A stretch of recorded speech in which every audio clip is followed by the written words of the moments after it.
একটা মেয়ে আমাকে বললো আই লাভ ইউ হুজুর। আমি বললাম যে আই এম সরি। সে বললো আমি ফাঁসি দিয়ে দেবো। আমার কি, এই দেশে কোনো ল আছে নাকি কেউ বিয়ের প্রস্তাব, প্রেমের প্রস্তাব দিলে যদি রাজি না হয় ও ফাঁসি দিলে আমার দোষ আছে নাকি? এরকম তো পাগলামের সীমা আছে তো।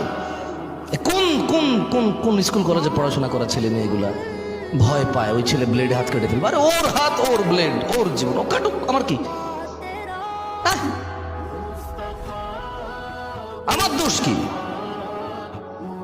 আমাকে একজনে বলবে যে আই লাভ ইউ, আমাকে বিয়ে করে ফেলতে হবে, নাহলে ও মরে যাবে, আমার দোষ। দেশের সরকারও তো এটাকে পাগল বলবে, ইসলাম তো এটাকে গুনায় ধরবে না। এটা ওর কাজের জন্য ও দায়ী, আমার কাজের জন্য আমি দায়ী। তো এইসব ছেলে মেয়ের সোর্স অফ নলেজ কি আমি জানি না। একজন বলল যে হুজুর আপনি যে বললেন তাহাজ্জুদের নামাজ পড়ে প্রেমিকা চাওয়া যাবে না, কিন্তু হাদিসে তো আছে নেককার স্ত্রীর জন্য তাহাজ্জুদের নামাজ পড়া যাবে।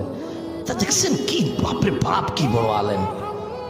তাহাজ্জুদের নামাজ পড়ে আমি বলবো যে ইয়া আল্লাহ আপনি আমাকে এমন স্ত্রী সন্তান দান করুন যা দেখে আমার চোখ জোড়াবে, এটা হলো এটা। আর সে বলছে ইয়া আল্লাহ জরিনাকেই আমাকে দাও। তুই জরিনাকে চিনোস কেমনে? তোর যে ইসলাম তোরে শিখাইছে যে তাহাজ্জুদ পড়ে দোয়া করলে নেককার স্ত্রী পাওয়া যায়, ওই ইসলামকে তোর জরিনারে শিখাইছে, চিনাইছে? ওই ইসলাম তোর চকিনা চিনাইছে? ওই ইসলাম জানলে তো তুই জরিনা চকিনা চিনারই কথা না। বুঝাইতে পারে নাই।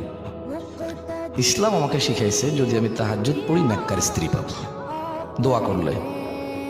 এই ইসলামই আমাকে এমন প্রোটোকল দিছে, কুল্লিল মুমিনিন, হে মুহাম্মদ সাল্লাল্লাহু আলাইহি ওয়াসাল্লাম মুমিন পুরুষকে বলেন ইয়াগুদ্দু আবসারহুম, এ জাতের চোখ নিম্নগামী করে, ওয়া ইয়াহফাযু ফুরুজাহুম, এবং তার লজ্জাস্থান হেফাজত করে। তো আমার চোখটা নিজে জরিনা কিরকম আমি তো চিনি না, তা আমি কেমনে তাহাজ্জুদে পড়বো? কল্পনা করে জরিনার ইয়া আল্লাহ এই মাইয়াটাই আমার লাগবে।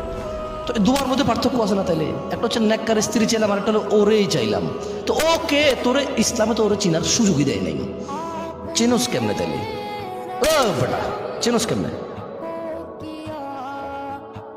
ইসলাম তো আমাকে চোখে না জোরে নাকি চিনায় না। তাহলে আমি তাহাজ্জুদের নাম নিলাম কেমনে? ওর চেহারা কেমনে আমার চোখে ভাসে? ও তো ইসলাম আমাকে অ্যালাউডই করে না ওকে দেখা। মানে ইসলামের যেটা নিষেধ করেছে ওটা আমি দেখবো।